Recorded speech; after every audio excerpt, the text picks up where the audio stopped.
30절까지 말씀입니다. 창세기 32장 24절에서 30절까지 말씀 한 절씩 교독하시고 마지막 30절은 함께 합독하겠습니다. 창세기 32장 24절에서 30절 24절입니다. 야곱은 홀로 남았더니 어떤 사람이 날이 새도록 야곱과 씨름하다가 자기가 야곱을 이기지 못함을 보고 그가 야곱의 허벅지 관절을 치매 야곱의 허벅지 관절이 그 사람과 씨름할 때에 어긋나더라. 그가 이르되 날이 새려하니 나로 가게 하라. 야곱이 이르되 당신이 내게 축복하지 아니하면 가게 하지 아니하겠나이다.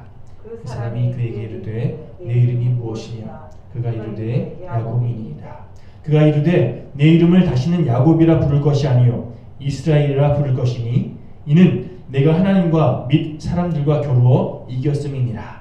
야곱이 청하여 이르되 당신의 이름을 알려주소서. 그 사람이 이르되 어찌하여 내 이름을 묻느냐 하고 거기서 야곱에게 축복한 지 30절. 그러므로 야곱이 그곳 이름을 브니엘이라 하였으니 그가 이르기를 내가 하나님과 대면하여 보았으나 내 생명이 보존되었다 함이더라. 아멘. 여러분 아시는 것처럼 어린아이들은요 경쟁에서 이기는 것을 아주 좋아합니다. 행이라도 지기라도 하는 날에는요 금방 기분이 상해서 삐치고 토라지고 그 아이 그 마음을 달래주려고 아주 애를 써야 되는 그런 상황이 벌어지죠. 이런 어린아이 특성을 제가 잘 알고 있어서 아빠로서 저는 딸이 즐겁게 반응하는 것을 보고 싶어서 또 행복하게 이렇게 까르르 웃는 것을 보고 싶어서 일부러 제 딸이 원하는 대로 맞춰줄 때가 있습니다. 이를테면 제 둘째 딸의 경우는요 숨바꼭질을 그렇게 좋아해요. 제가 집에 들어간다고 키 삑삑 누르는 소리 들리면 어느샌가 후닥 자기가 숨을 곳을 찾아서 이렇게 숨어버려요. 뻔히 어디 있는지 보이는데도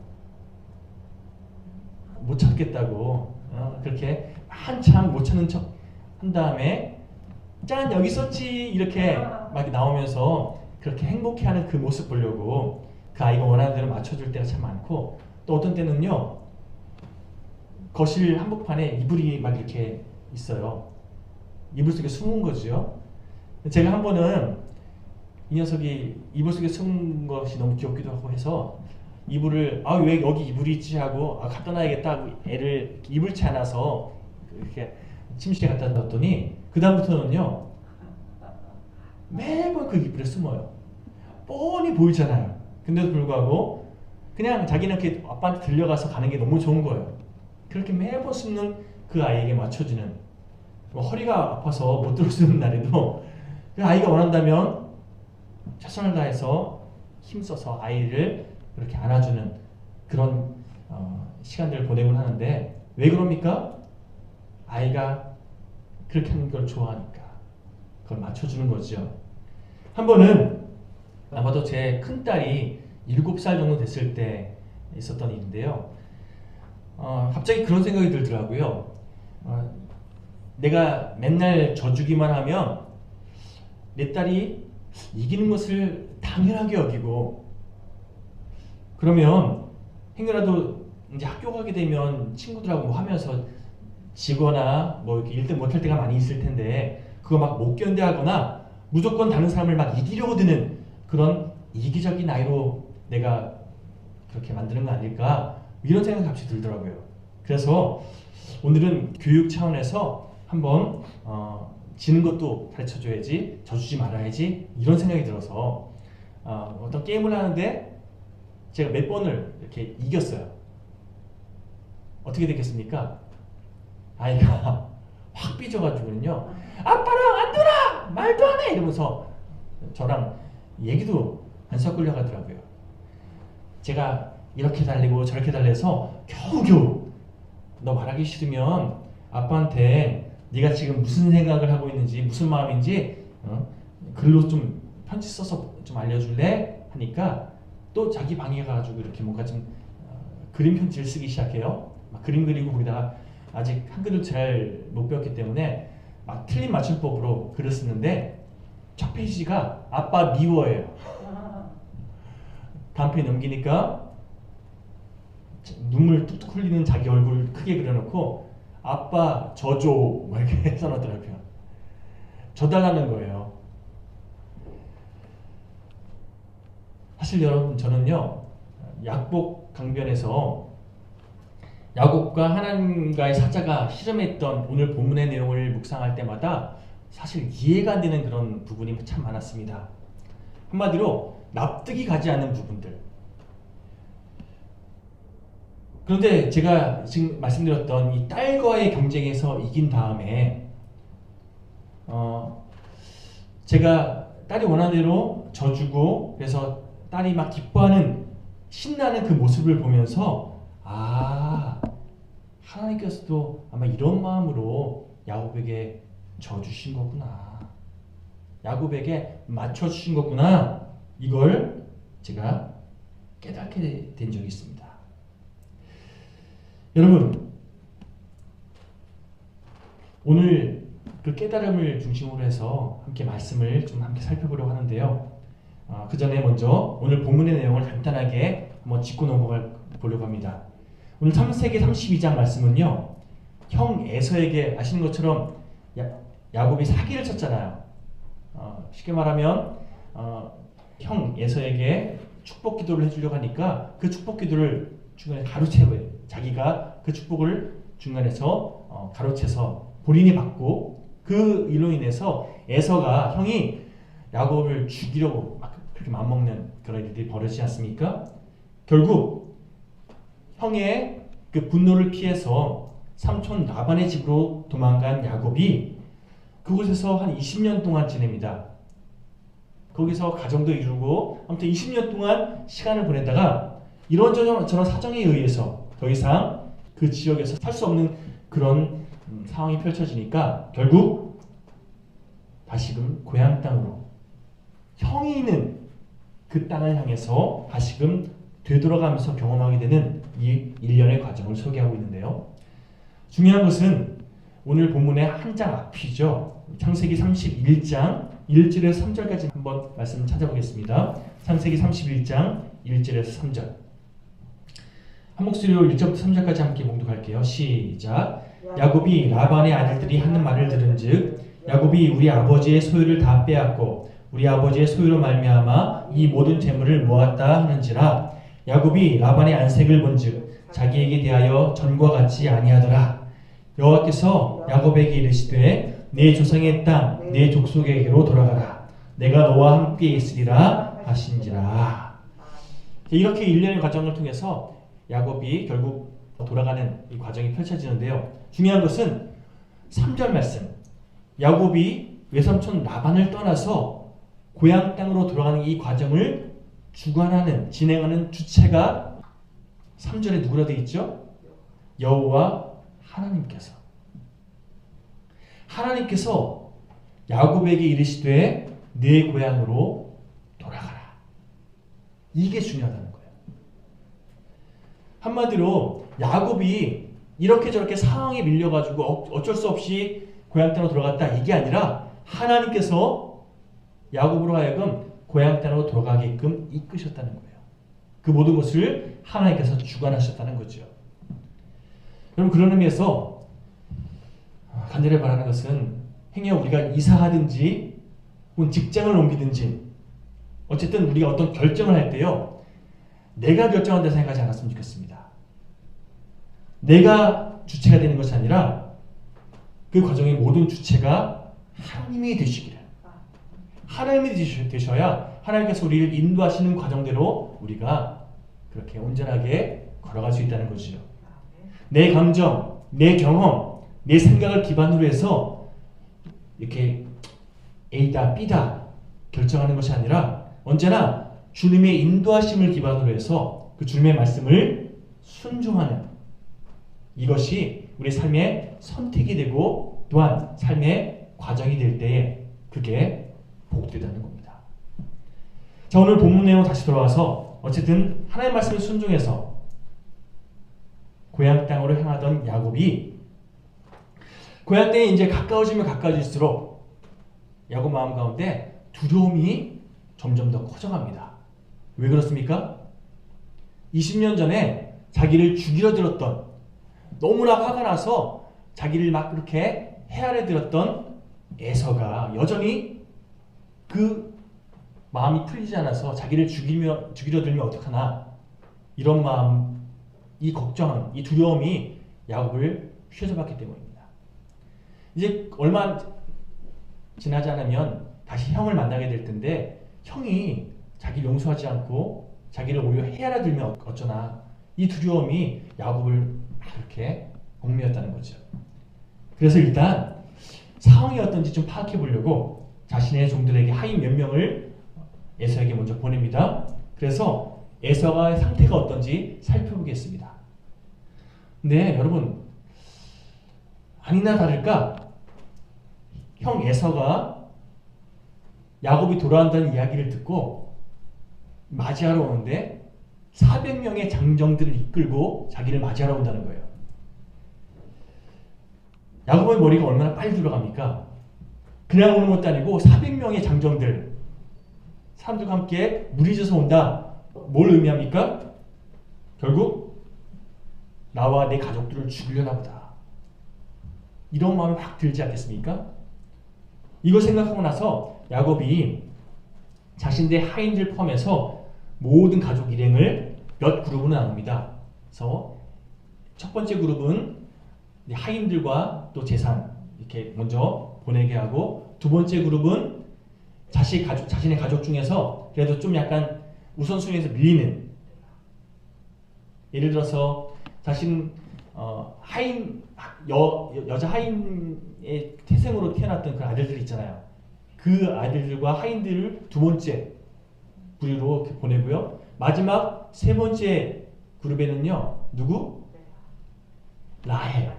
예, 자기가 정말 사랑하는 라헬과 라헬의 태생에서 태어난, 예를 들면 요셉과 같은 그런 아이들을 세 번째 부류에 딱 이렇게 배치한 거예요.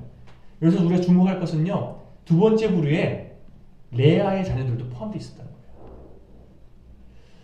자, 이 부분에 대해서는 이제 나중에 또 살펴볼 그런 내용도 있을 텐데요.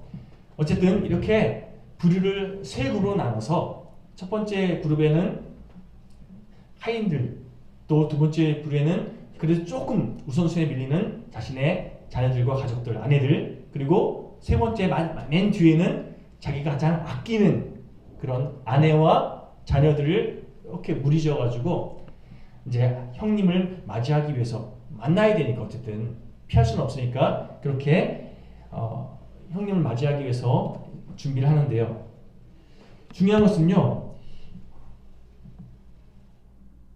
그렇게 해놓고 나서도 형이 막 칼부림을 하면 마지막 맨 뒤에 있었던 자신이 사랑하는 가족들만이라도 어떻게든 건져내서 도망칠 이 계획까지 다 짜놓고 나서도 이 마음이 안 놓이는 거예요.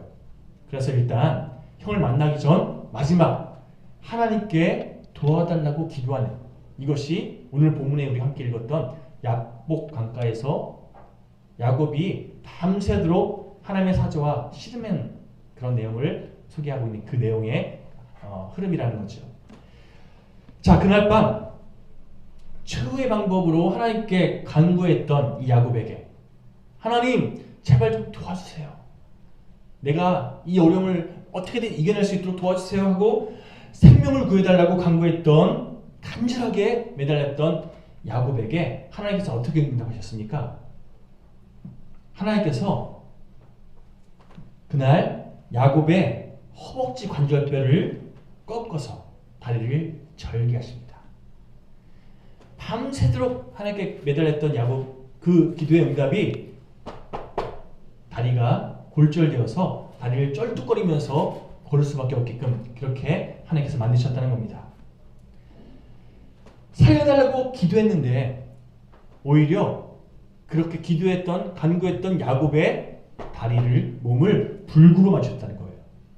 자, 그렇게 아침이 되고 야곱이 이제 모든 것을 다 내려놓고 자신에게 복수하기 위해서 칼잡이 400명을 이끌고 온 이 에서를 만나기 위해서 다리를 쩔뚝거리면서 갔겠죠. 터덜터덜 이렇게 쩔뚝거리면서 형을 만나기 위해서 한 걸음 한 걸음 내딛는데, 놀랍게도요, 동생을 죽이겠다고 400명의 장병들을 그렇게 이끌고 갔던 에서가 눈에 불을 켜고 달려졌던 그 에서가 오히려 쩔뚝거리며 걸어오는 야곱을 보면서 그를 불쌍히 여기고 그에게 달려가 그를 끌어내면서 대성통곡하면서 야곱을 용서하더라는 거예요.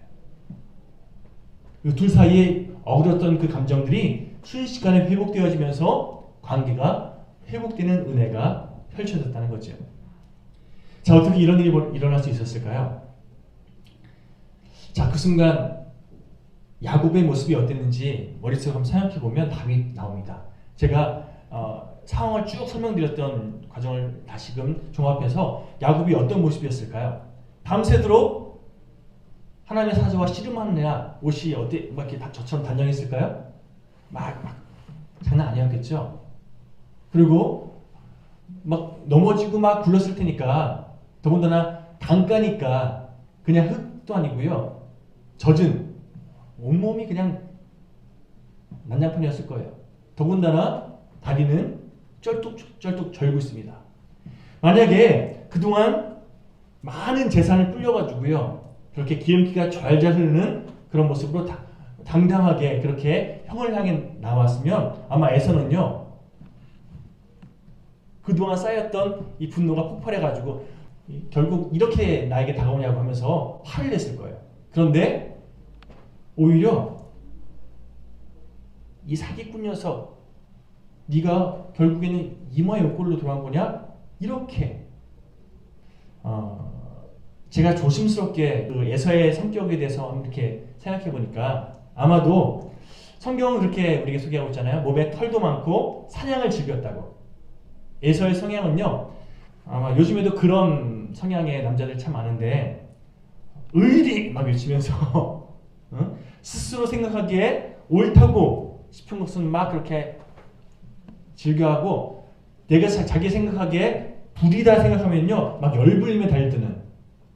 그런데 아주 불쌍한 그런 대상을 바라볼 때에는 측은지심으로 아유 내가 책임질게 이렇게 대하는 아마 그런 성격이 아니었을까. 뭐 그런 성격 아니어도 상관없습니다. 중요한 것은 다리를 쩔뚝이면서 초췌한 모습으로 자기에게 다가오는 그 야곱의 모습을 보면서 하나님께서 에서의 마음 가운데 불쌍히 여기는 마음을 주셨다는 거예요. 그리고 결국 모든 것이 회복되게끔 하나님께서 일하셨다는 겁니다. 밤새워 기도하고 하나님의 사자와 싸우느라 그렇게 힘들게 다리까지 부상당하는 쩔뚝거리는 이 모든 과정들이 야곱에게 있어서는 오히려 모든 것을 회복시키는 하나님의 일하심의 과정을 누리는 축복의 과정이었다는 거죠. 여러분 결국 허벅지 관절이 부러져서 다리를 절게 됐다. 인간적으로 생각하면요. 이거 고난이에요. 그렇죠. 문제예요. 그런데 하나님께서 일하시는 방법은요.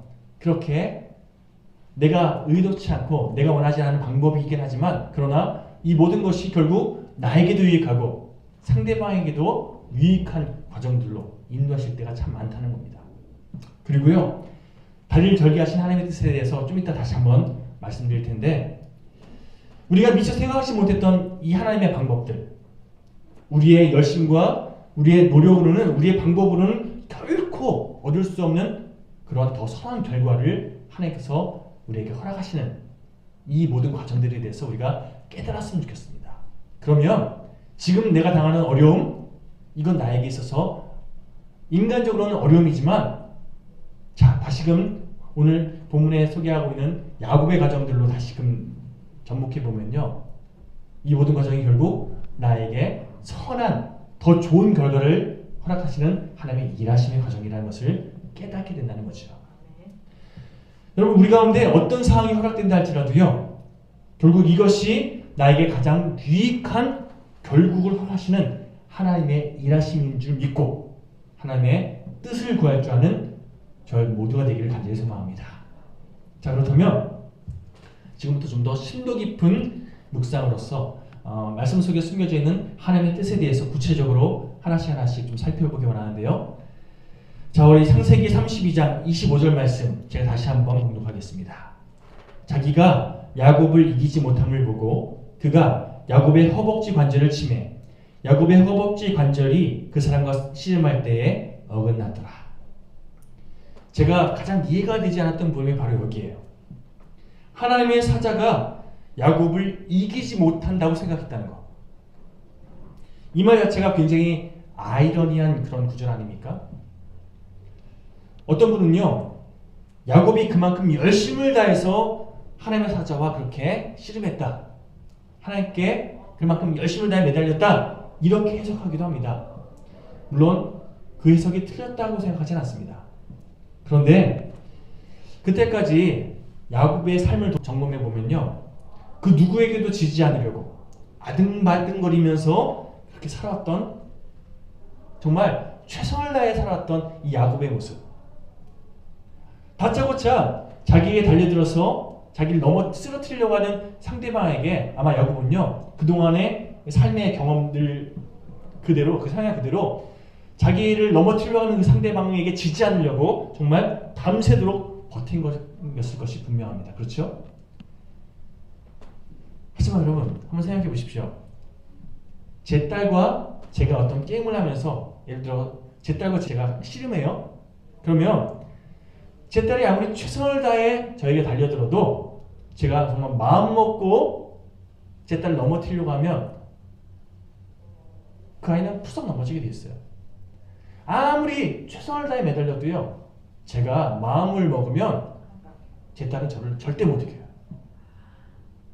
하나님의 사자가 연약한 인간일 뿐인 야곱과 상대해서 이기지 못하겠다고 생각했다? 이거 뭘 의미하겠습니까? 제가 딸에게 져주기로 마음먹었기 때문에 져준 것처럼 하나님의 사자도요, 사실은 이미 져주기로 마음먹었기 때문에 야곱이 느끼기에 내가 하나님의 사자를 이겼다, 이렇게 생각할 수 있는 이 상황이 펼쳐졌다는 거죠. 인간의 시각으로는요, 하나님의 사자가 야곱을 이기지 못함을 보고 라고 그렇게 해석되어지지만, 그러나 하나님의 시각으로 이 본문을 다시 해석해 보면요, 제가 제 딸에게 져준 다음에 제가 이렇게 잘 얘기해요. 어우, 우리 딸, 내가 못 이기겠는데? 이렇게 말하는 것처럼 그 말 들은 제 딸이 너무 신나서 아빠 이겼다, 내가 이겼다, 막 그렇게 신나는 그 모습을 보면서 제가 흡족해하는 것처럼, 전지전능하신 하나님께서는요, 이미 야곱에게 져주기로 마음먹으시고 아버지의 마음으로 야곱에게 다가오셨다는 거죠. 여러분, 영적으로 어린아이에 불과했던 이 야곱, 하나님께서는요, 그 누구보다 잘 이해하고 계셨습니다. 그래서 강권적으로 야곱을 굴복시키기보다는요, 아버지의 마음으로 야곱의 수준에 맞춰주신 겁니다. 참아주시고 기다려주시고 또 품어주시는 이 아버지의 마음으로, 맞춰주시는 아버지의 마음으로. 혹시나 해서 제가 말씀드리는 건데요, 야곱 강변에서 하나님의 사자와 씨름해서 이긴 이 야곱의 에피소드를 묵상할 때 하나님께 간절히 기도하기만 하면 우리를 사랑하시는 하나님께서 우리의 그 간절한 기도를 들으시고 우리에게 하나님께서 져주신다. 그러니까 하나님께 간절하게 기도할 필요가 있다. 원하는 것을 이루고자 하면 열심을 다해 하나님께 매달리면 된다. 이런 식으로 말씀을 곡해하면 안 된다는 거예요.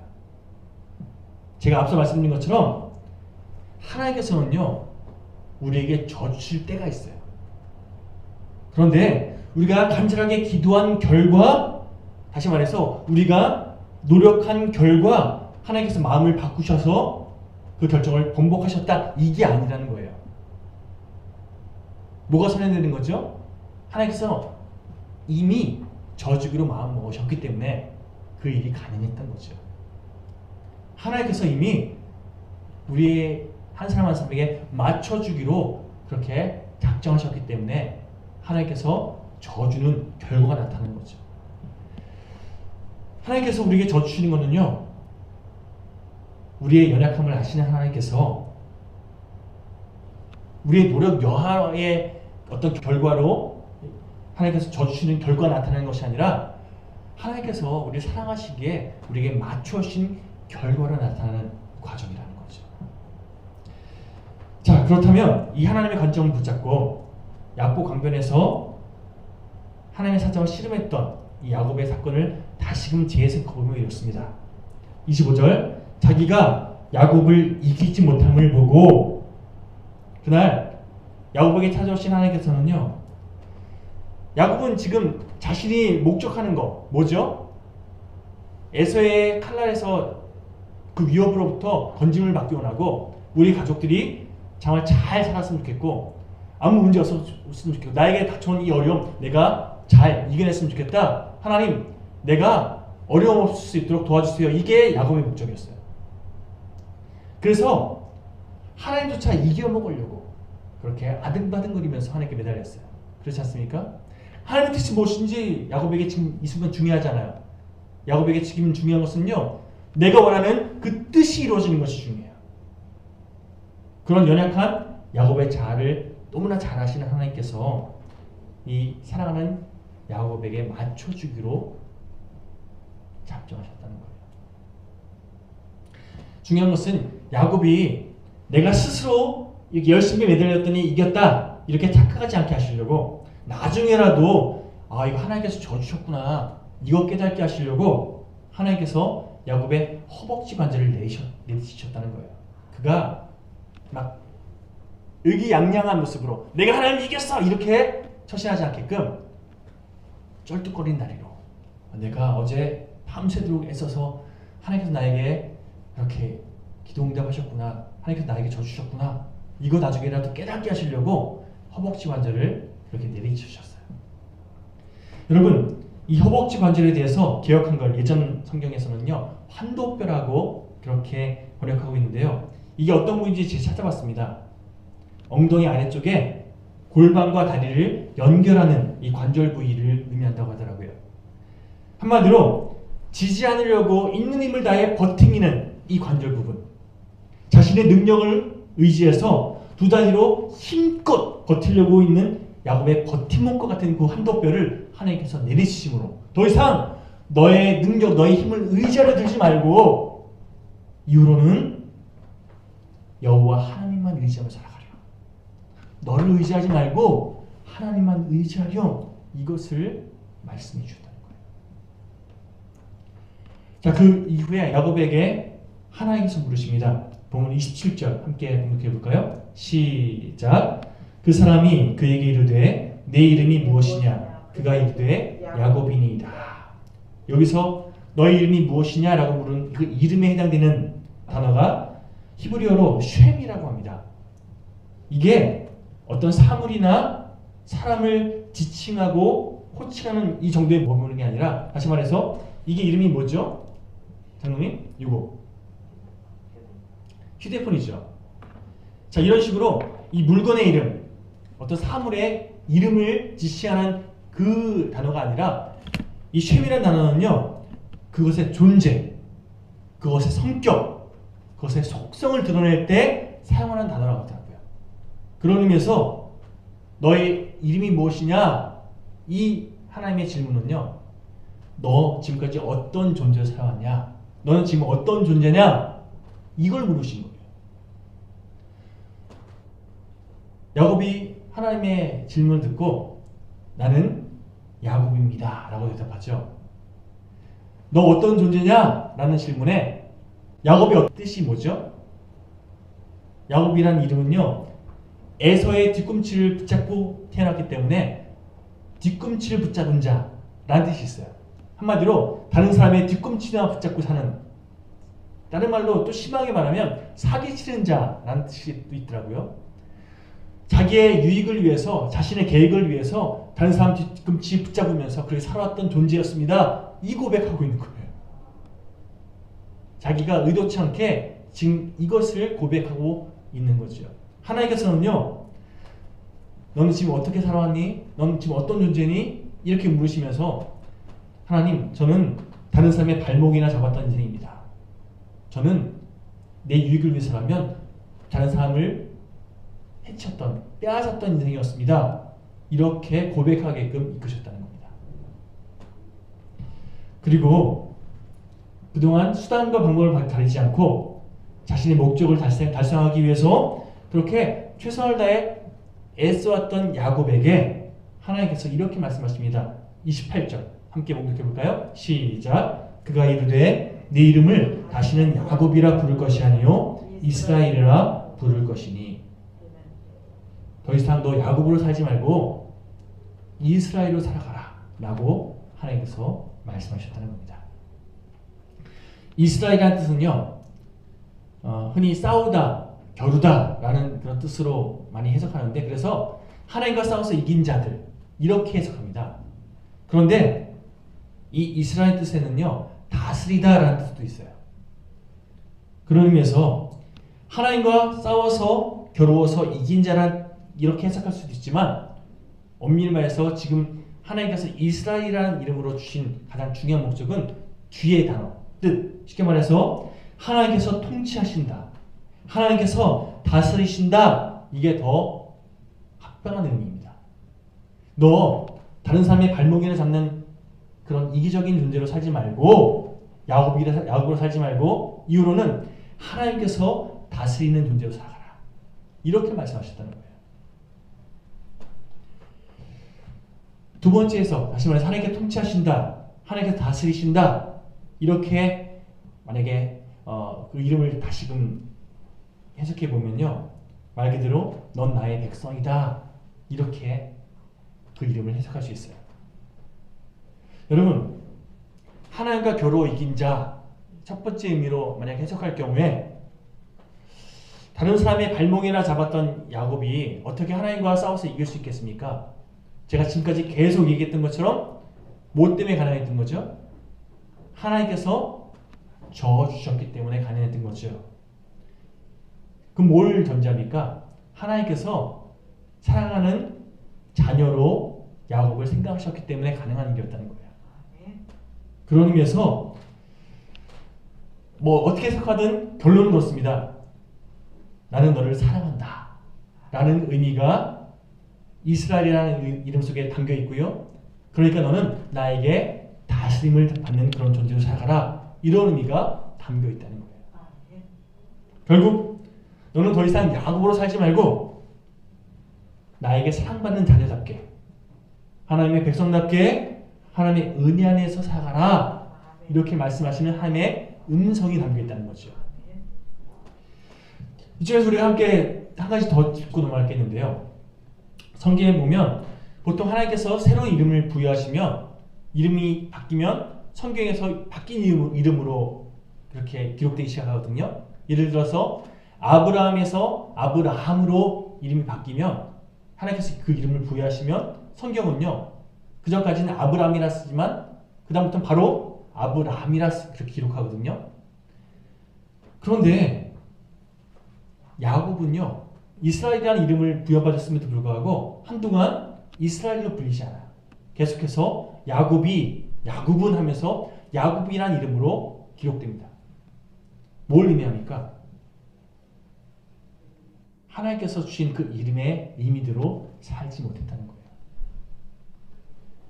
이스라엘이 아닌 야곱으로 계속해서 살아갔다는 겁니다. 나중에 훗날에 야곱이 드디어 이스라엘다운 믿음으로 그렇게 살게 되었을 때, 한마디로 하나님을 온전히 의지하며 하나님께서 내 삶의 진정한 주관자심을 고백하는 그때부터 성경은요, 야곱이 아니라 이스라엘이라고 이름을 바꿔서 그렇게 야곱을 소개하고 있더라는 거예요. 너는 이제 야곱이 아니야, 이스라엘로 살아가렴. 하나님께서 말씀하셨음에도 불구하고 여전히 야곱으로 살아갔던 그 연약한 인생을 하나님께서는요, 내버려 두지 않으시고 포기하지 않으시고 그가 이스라엘로 살아갈 수 있도록 계속해서 그렇게 사랑으로 이끌어 주셨다는 겁니다. 결국 나중에 그가 진정 이스라엘로 살아가게 되었을 때 성경은요, 그를 이스라엘이라고 바꿔서 부르는 그때까지. 이런 성경 메시지는 우리에게 참 소망을 줍니다. 여러분, 솔직히 말씀드리면 저나 여러분들은요, 이스라엘 같은 그런 삶의 모습이 아니라 사실은 야곱과 같은 삶의 모습으로 살 때가 참 많아요. 아직까지도 아직 야곱으로 머물러 있는 그런 인생의 모습일 때가 참 많아요. 그러나 하나님께서는요, 그런 우리의 추함과 허물에도 불구하고 우리가 야곱에서 이스라엘이 되게끔 계속해서 져주시고 참아주시고 기다려주시는 그 은혜로 우리를 하나님의 자녀답게 가다듬어 가신다는 거예요. 매일 조금씩 매일 변하지요. 하나님께서 그렇게 우리를 가다듬어 가신다는 거예요. 그게 성경이 우리에게 말하는 진정한 복음의 능력 아니겠습니까? 우리를 이스라엘답게 가다듬어 가시는 그 하나님의 손길이 저와 여러분의 삶을 붙들고 계심을 믿는다면 우리 이 시간 여러분 자신을 향해 이렇게 선포했으면 좋겠습니다. 이후로는 야곱이 아니라 이스라엘로 살아갈 수 있도록 주여 도와주시옵소서. 혹시라도 약복 강가에서 그렇게 처절하게 마지막 방법 수단으로 그렇게 하나님께 매달릴 수밖에 없었던 이 고독하고 좌절된 마음 가지고 야곱처럼 살아가고 있는 그런 분들이 계신다면 보면 31절 말씀을 좀 주목할 필요가 있습니다. 자, 31절 말씀 함께 공격해 볼까요? 시작. 그가 분예를 지날 때에 해가 돋았고 그의 허벅다리로 말미암아 절었더라. 자, 고통의 밤, 그 치열한 밤을 다 지내고 나서 다리를 절게 되는 결국이 남았지만, 그런데 그렇게 자기의 절뚝거리는 자신의 능력을 의지하지 않고 그가 하나님의 능력을 의지하면서 한 걸음 한 걸음 앞을 향해 나갔을 때에 하나님께서 그에게 분이엘의 축복을 주십니다. 하나님의 얼굴을 뵙고 일어서는, 그리고 그에게 주시는 환한 햇살이 그의 앞에 펼쳐지게 되는 그런 아름다운 과정을 하나님께서 허락하시더라는 거예요. 여러분, 우리들로 하여금 눈물 짓게 만드는, 우리를 힘들게 만드는, 우리를 쩔뚝이게 만드는 그런 상황들이 펼쳐진다 할지라도요, 분명히 기억하십시오. 하나님께서 허락하시는 환한 햇살이 우리에게 곧 찾아오게 돼요. 그리고 이 모든 과정을 하나님께서 합력하여 성을 이루게 하시면서 나에게 내가 미처 생각지 못했던 그런 더 좋은 결과로 이끌어 가신다는 것을. 그래서 우리가 고백할 것은 하나님 감사합니다. 이 고백밖에 없음을 함께 이 시간 믿음을 다하여 함께 하나님께 감사함으로 고백할 수 있는 그런 시간이 되었으면 좋겠습니다. 오늘 본문의 야곱처럼 내 삶의 주인이 내가 아니라, 내 삶의 결정권자가 내가 아니라 하나님 되심을 깨닫고 더 이상 야곱이 아니라 이스라엘로 살아갈 수 있는 그런 우리 모두가 되길 소망하면서 함께 이 시간 찬송가 549장 함께 고백하시고 말씀을 되새기며 함께 결단하며 기도하는 시간이 되었으면 좋겠습니다. 549장.